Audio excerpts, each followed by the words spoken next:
you'll see how long it is. It's just under 1,100 feet long. The ship displaces 98,000 tons when fully loaded. She carries somewhere between 75 and 85 airplanes in her air wing when deployed.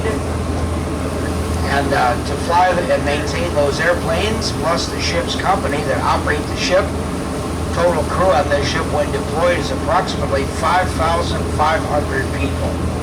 The ship is literally a floating city with an airport on top. The flight deck of this ship, 4.5 acres of sovereign U.S. territory, wherever the ship operates in international waters around the world. 4.5 acres is about the size of 4 NFL football fields, including the end zones, plus room for 3 or 4 tennis courts in addition. USS Theodore Roosevelt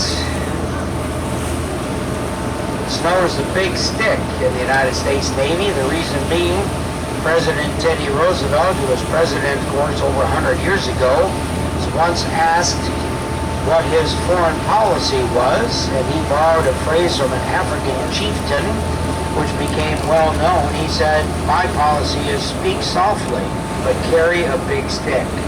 USS Theodore Roosevelt is known as the Big Stick in the United States Navy. Around the corner to the right, there are 2 fleet replenishment oilers, 677 feet long. The oilers are used to refuel and resupply Navy ships at sea. They are USNS Yukon in the distance by that big crane out there, and USNS Henry J. Kaiser. Those ships are operated by civilian crews. Their job is to rendezvous with Navy ships at sea and refuel and resupply them. The city in the distance to the right, Coronado, California. We'll get a closer look at the bay side of Coronado on the southbound tour, which commences at 11:15. So as we head back toward our slip, I remind you, if you're here for the 2-hour tour, learn about naval aviation, carrier standpoint. It's all there on USS Midway. As we head inbound, I'm headed below to help tie up, so I'll see you down on the dock if you're leaving. On our left, buildings in the city of Coronado, and they're out on the beach on the Pacific Ocean. To the right of those condos, beyond the trees of the golf course, to the left of the bridge, the Hotel del Coronado. See the red shingle roof, pointy spires of the 7-story wooden structure, a Victorian resort hotel that opened in 1888, a major landmark in the city of Coronado, California, the Hotel del Coronado, beyond the trees of the golf course. Off to the right, the Navy has a training base here, Naval Amphibious Base Coronado, home to the Navy's Special Warfare Command. Up for storage. The cargo ship back there, USNS Curtis, is a ship they call it aviation logistics ship, named for Glenn Curtis. That ship back there with all the king post masts and cranes on a reserve operating status carries everything the Marine Corps would need to set up a temporary airfield somewhere around the world. Number 4, the small ship at Mall 9, mine countermeasure ship USS Champion, about 225 feet long, one of the smallest commissioned ships in the Navy. That ship designed to find and destroy enemy mines. Just past Pier 8, big ship at Pier 8, an amphibious transport dock, designed to carry Marines. Looking for the number on that ship.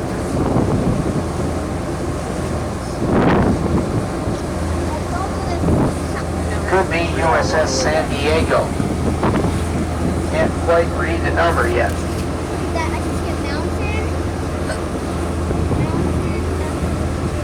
Carries 800 Marines anyway, whatever ship it is. At Pier 7, USS Essex, LHD-2, named for Essex, Massachusetts. This ship carries up to 1,800 Marines.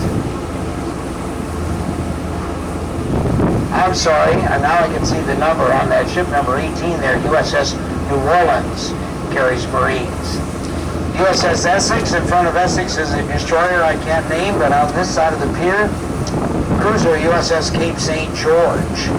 2 masts, flat, boxy superstructure. The cruiser is an older design. Both the cruisers and the destroyers have the Aegis weapons system, computer-based system allowing them to detect and track airborne targets surface targets and subsurface targets. They carry multiple guided missiles, surface-to-air missiles, surface-to-surface missiles, anti-submarine weapons. Also carry the Tomahawk cruise missile. At Pier 6, we have a ship back there, number 45, USS Comstock, a dock landing ship. Number 2 at this end of the pier, the trimaran USS Independence, is a littoral combat ship. The bigger ship there at Pier 6 carries Marines, called a dock landing ship, and the trimaran USS Independence, littoral combat ship. Pier 5, number 52, USS Pearl Harbor, another dock landing ship. A dock landing ship, an amphibious assault ship, and an amphibious transport dock together carry 3,000 Marines, what's known as a Marine Expeditionary Unit. Pier 4 ahead of us, number 12, the trimaran USS Omaha. On the other side of the pier, number 22, USS San Diego, carries Marines. That's the big gray ship with the 2 cones sticking out the top. Omaha, named for the city of Omaha, Nebraska, obviously. Trimaran, littoral combat ship. In front of USS San Diego, back there is a monohull littoral combat ship. Angular size 390 feet long. That is USS Fort Worth. The next pier is Pier 3, number 59, the destroyer USS Russell, named for father and the son, Navy Admiral John Henry Russell, and his son, Brigadier General John Henry Russell, Jr. of the Marine Corps. Both the father and son served in the Department of the Navy in the 1800s. Between Pier 4 and Pier 3, 2 smaller ships. Number 8, USS Scout, a line countermeasure ship. Number 171, the Fleet Ocean Tug Sioux, S-I-O-U-X, named for the Native American nation.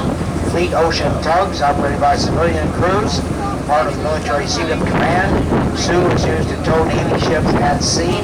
She can also tow targets and barges.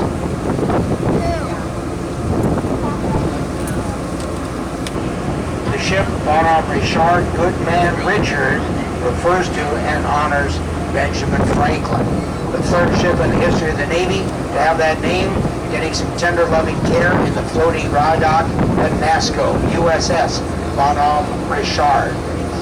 The NASCO shipyard there is a division of General Dynamics Corporation. Off to our right, we have the all-electric destroyer of the future, number 1001, still under development. It was built at Bath Iron Works in Maine. She has electric propulsion. The ship operated by 2 big electric generators driven by small diesel engines. But the diesel engines are not used for propulsion. They're only used to drive the generators to provide electricity to electric motors. Electric generators will operate almost everything on that ship. She'll have the advanced gun system, perhaps. She'll have electric weapons, perhaps. She'll carry guided missiles as primary weapons. She'll have a flight deck for vertical takeoff and landing aircraft.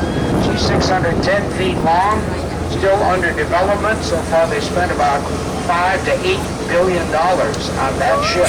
They're building 3 of them in the Zumwalt class. Number 105 there is the destroyer USS Dewey, named for Admiral George Dewey of the Spanish-American War.